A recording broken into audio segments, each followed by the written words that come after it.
guys, what's up? It's me, Sarah. Welcome back to my channel, and before we get started with today's video, remember to give this video a big thumbs up, subscribe, and turn on post notifications. And without further ado, let's get on with the video. Today's video is going to be a book haul. This is a ginormous book haul, and it's embarrassing. I have been accumulating these books for December and January so far. I'm filming this on January 18th, and all of these, I haven't bought a single book in 2026 yet. All of these were last year, but some of these I got. I got quite a few of these this year, but I had placed the orders for them last year. So this is a lot of books.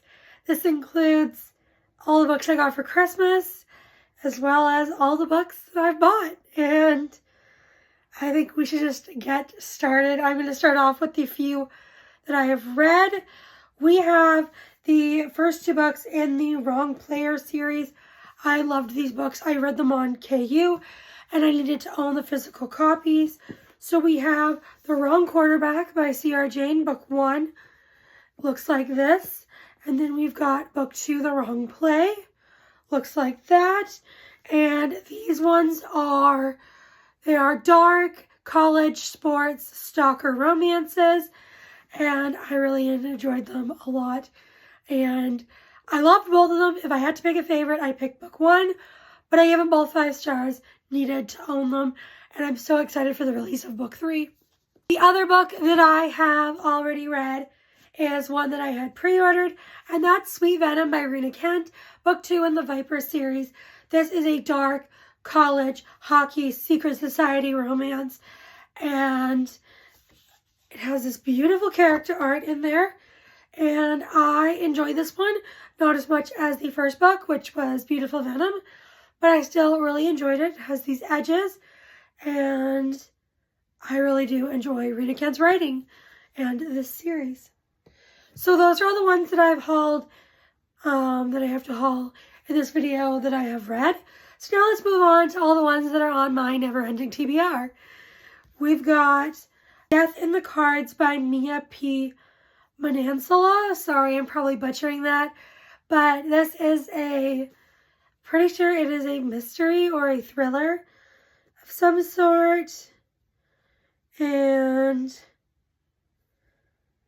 I believe it might be YA. I'm actually not too sure. Yeah, I think it's a YA mystery thriller, and it has to do with tarot, which is exciting, and I really love this cover.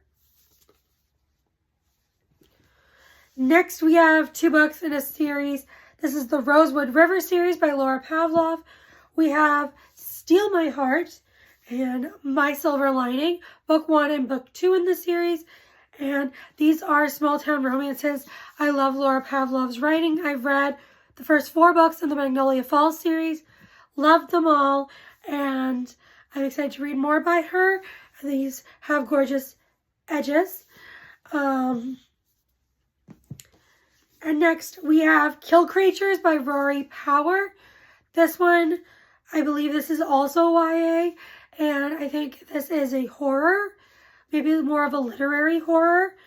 And yeah, okay, so basically these girls go on, they took a boat out for one final swim in the river. It was a perfect summer night, and only one of them returned. So that is this one, and I'm obsessed with the cover. Like, this is one of the most beautiful covers I've ever seen. I love it. Next, we have The Ritual by Chantal Tessier. This is a dark romance, book 1 in the Lords series, I believe. And all I know is it's dark, it's fun, it's spicy, and everyone seems to be obsessed with this series, so I need to know what all the hype's about. It is college, I believe, and secret society. I'm very intrigued, possibly masked men based on the cover, but very excited for this one. Next, we have Madame by Sarah Kate, the 6th and final book in the Salacious Players Club series. I've read the first 5, adored them, gave them all 5 stars, so I'm very excited to read this one. This follows Eden, who we've seen throughout the other books. And she is a professional dom, and she works at the Salacious Players Club. It says she can't let them in, even if they're all she's ever wanted. And I'm excited. Next, we have Nocticadia by Kari Lake. This has these beautiful edges, and I love this cover. And this is a thick book, but it is a standalone dark romance, dark academia, gothic romance, I think. I'm pretty sure it's teacher-student. I saw a quote from it, and I'm like, I need that book. Oh my god, I didn't even notice this. It's got that, and then those end papers. That is beautiful. But I am very excited to read this one, and I heard amazing things about it in Kari Lake's writing, so this is just a beautiful edition. Next, we have A Nordic King by Karina Halley. This is, I believe, a standalone, and it's single dad. I think it is royalty.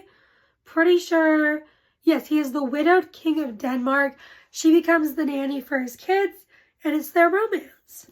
I meant to mention this at the start of the video, but I completely forgot. I am sick, so if I sound different, that is why. I'm recovering from some kind of sickness, and I still sound a bit off, and I have a really horrible cough. But we are going to get back to the book haul. Just wanted to let you guys know in case you're wondering. Next, we have Unloved by Peyton Curran. This is the second book in the Unsteady series. I don't know if this series has a name, but the first book was Unsteady. These are emotional hockey romances, and everyone says that this is one of their favorite books. Apparently, it is super emotional, and these characters are everything, so I'm excited. Next, we have Undeniable by Melanie Harlow, book 2 in the Cloverleaf Farms series. This one, I'm not sure. I'm pretty sure it's small town. It says, we were 11. Oliver Ford Pemberton dared me to jump off a barn roof. He said you couldn't break a leg from a 12-foot jump. He lied. You can also break a collarbone, which served him right as far as I was concerned. I wish I could say it was the last dare I ever took from him, the last bet I ever made with him, the last time I ever trusted Oliver Ford Pemberton, but it wasn't, because he had the nerve to grow up gorgeous, charming, and sexy. As we got older, the dares only got dirtier, and the betting stakes higher, until finally he left me in pieces. I swore I'd never talk to him again. But 20 years after I took that flying leap, he's back in my life, daring me to risk everything for him. My job, my self-worth, and my heart. How many chances does true love deserve? So, second chance of some sort. They were friends, I'm guessing, and then stuff happens. But I'm very excited for this one. I love Melanie Harlow's writing. Next, we have The Newspaper Nanny by Maren Moore. This one is a single dad nanny romance. It says, when I stumbled across my dream job in the classified section of my newspaper, I knew it had to be too good to be true. Turns out it was. Becoming the nanny for the grumpiest hockey coach in the NHL was more like a nightmare. Liam Cartwright was infuriating, stubborn, and impossible. Oh, and he happened to be my new boss. I should have signed my resignation with a giant kiss my ass the moment he opened his mouth, but I couldn't. I fell for his little girls before I realized it was happening, and my resolve began to weaken. And then there's more to the synopsis, but that's all I'm going to read. I'm very excited. It's a very short book, and it sounds really cute. Next, we have Match Point by Catherine Riley. This is a tennis romance. That's really all I know about it. It says, summer in London can only mean one thing, tennis. Love the cover. Looks super cute and like a fun time. And it looks very like spring, summery. Next, we have Game Over by Selena Winters. This is a dark romance. It says, time to play my game now, mischief. And it says, in the game of predator and prey, sometimes the greatest trap is discovering you no longer want to escape. This sounds so good. I love dark romance. He has a mask on, so I'm guessing He's a masked man, and I'm so excited for, it says Predator, Prey, so I'm guessing there's going to be Primal Play maybe. I'm excited. This sounds so good. Next, we have one that is definitely out of my comfort zone, but we have The Sirens by Amelia Hart. This one is, I looked it up on Goodreads. It says it's a fantasy, but it sounds more like it just has fantasy elements. It really does sound like a kind of general fiction-y book. There's 3 timelines. It follows 3 women who I believe are all related. And there's 2019, 1999, and 1800. So I'm intrigued, but I'm nervous. Let me know if you've read this one. Next, we have The Voice Upstairs by Laura E. Weymouth. This one is a historical fiction, again, out of my comfort zone. I thought it was more on the mystery-y side, and apparently it is a mystery, but its main genre is historical fiction. But I'm very excited to give it a read. Who knows? Maybe I'll love it. I'm not sure what it's about, but I think there's a voice upstairs, and hopefully this is a good one. Next, we have Unravel Me by Becca Mack, book 3 in the Playing for Keeps series. This is a hockey romance series. This one, I believe, is single parent. Yeah, I believe this is single parent. She's a single mom. This follows Adam, who is part of the hockey team. We've seen him in books 1 and 2. I love him. He's possibly my favorite player on the team. So I'm very excited for this one. And I really have enjoyed the first 2 books. I've given them 5 stars. And this one sounds like it's going to be a fun time. The next book I have to talk about is Incidents Around the House by Josh Malerman. This one sounds so good. It is horror, and it says, a chilling horror novel about a haunting told from the perspective of a young girl whose troubled family is targeted by an entity she calls Other Mommy. Sounds so good. This is the same author that wrote Bird Box, in case you were wondering. I've never read that, but I think it's a really good story. I've seen part of the movie. I haven't even seen the entire movie, but I really liked what I saw. But this one says, to 8-year-old Bella, her family is her world. There's Mommy, Dado, and Grandma Ruth. But there is also Other Mommy. A malevolent, why can't I speak? Malevolent entity who asks for every day, can I go inside your heart? Wow, that's creepy. It says, when horrifying incidents around the house signal that Other Mommy is growing tired of asking Bella the question over and over, Bella understands that unless she says yes, her family will soon pay.